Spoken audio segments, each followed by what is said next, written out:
Olá! Até o momento, aprendemos a produzir as vistas ortográficas, desenhos bidimensionais, ou seja, que possuem apenas duas dimensões. Aprendemos a observar modelos tridimensionais e produzir, então, suas vistas ortográficas. Agora, porém, trabalharemos de forma inversa.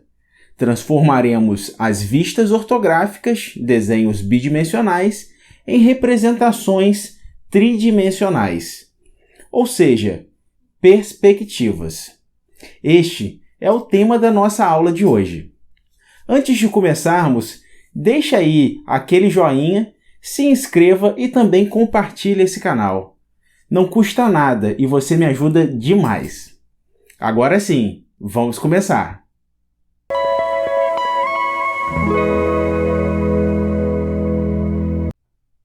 Quando observamos uma foto ou mesmo um objeto, percebemos profundidade e relevo.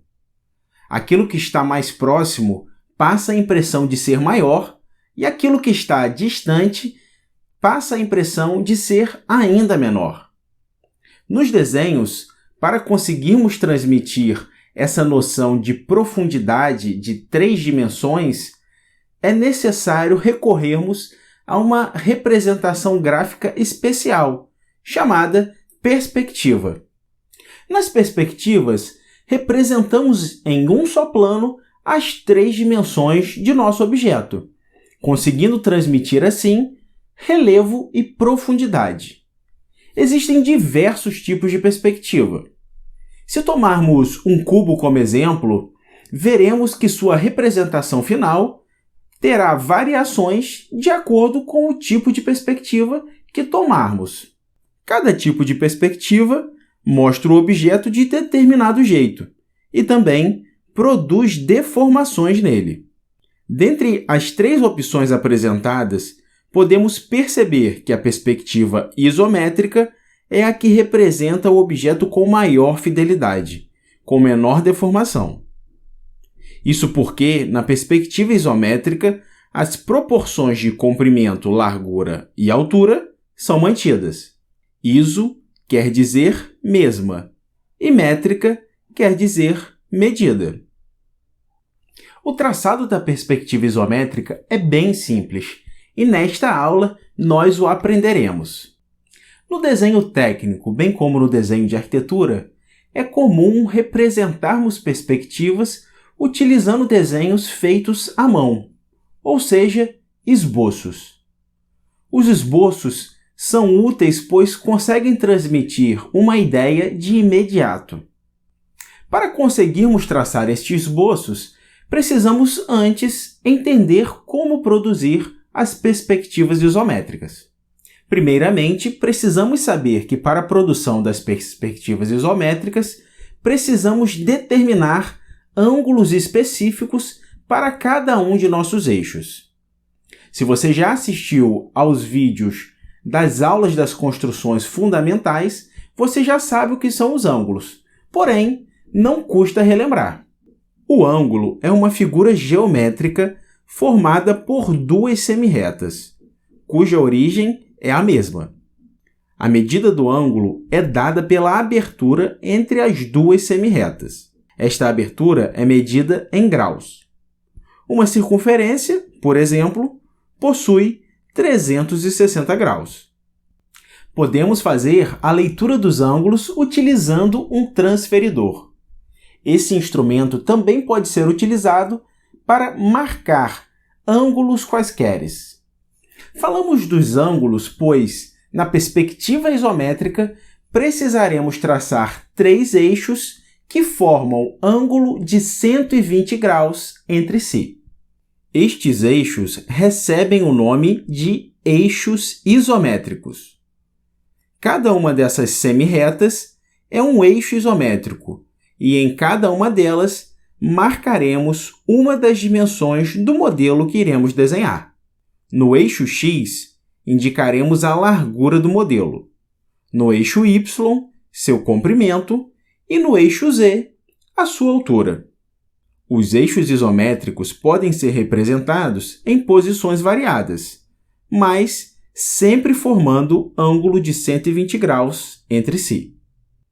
Independente da posição dos eixos, é importante salientar que o traçado das perspectivas isométricas deve partir sempre dos eixos. Ou seja, todas as dimensões devem ser marcadas sobre os eixos isométricos. Para prosseguirmos, precisamos entender agora o conceito de linhas isométricas. As linhas isométricas são todas aquelas paralelas a um dos eixos isométricos. Observe essa imagem.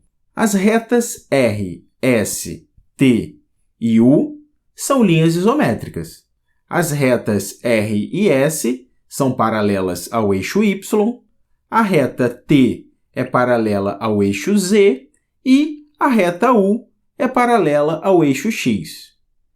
Em contrapartida, linhas não paralelas aos eixos isométricos são chamadas de linhas não isométricas. Se observarmos esta nova imagem, perceberemos que a reta V não é paralela a nenhum dos eixos. Logo, é uma linha não isométrica. Bem, estes são os conhecimentos básicos para representarmos uma perspectiva isométrica. Vamos agora aprender o passo a passo para representá-las. No futuro, representaremos as perspectivas isométricas utilizando o nosso instrumental técnico. Porém, por hora, utilizaremos esta malha isométrica. Nesta malha, as linhas formam ângulo de 120 graus entre si. Aqui, utilizaremos este prisma retangular como modelo. No futuro, teremos como referência apenas as vistas ortográficas, mas vamos aos poucos. Nosso primeiro passo é traçar levemente à mão livre os eixos isométricos.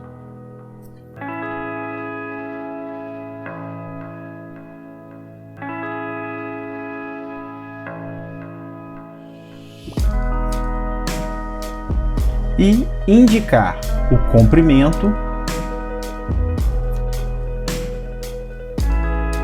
a altura e a largura, tomando como base as medidas do prisma retangular.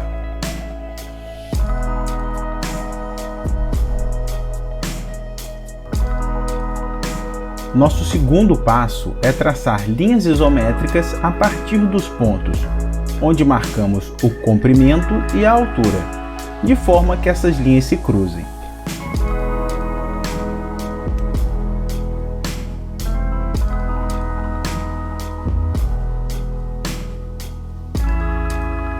Assim, determinamos a face da frente do modelo.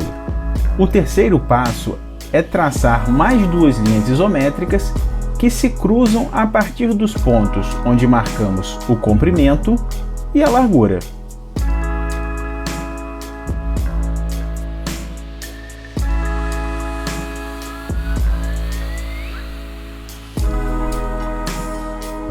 Determinaremos assim a face superior do modelo. No quarto passo, determinamos a face lateral do modelo. Mais uma vez, traçaremos duas linhas isométricas partindo dos pontos onde marcamos a largura e a altura.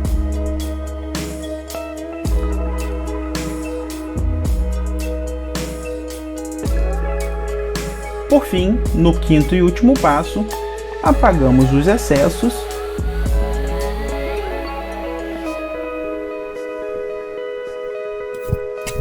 e depois reforçamos os contornos da figura, concluindo assim o traçado da perspectiva isométrica.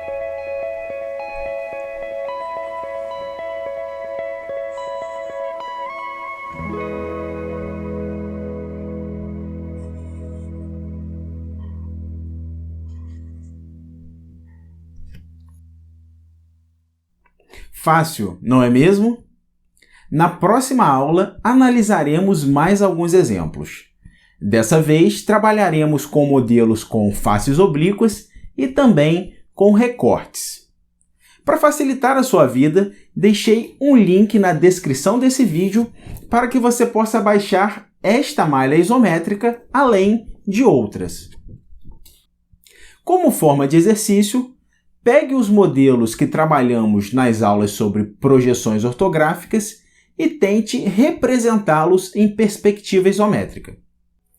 Por hoje é só. Se este conteúdo lhe foi útil, por favor, me ajude a compartilhá-lo com seus amigos e também conhecidos. Nos vemos na próxima. Até lá!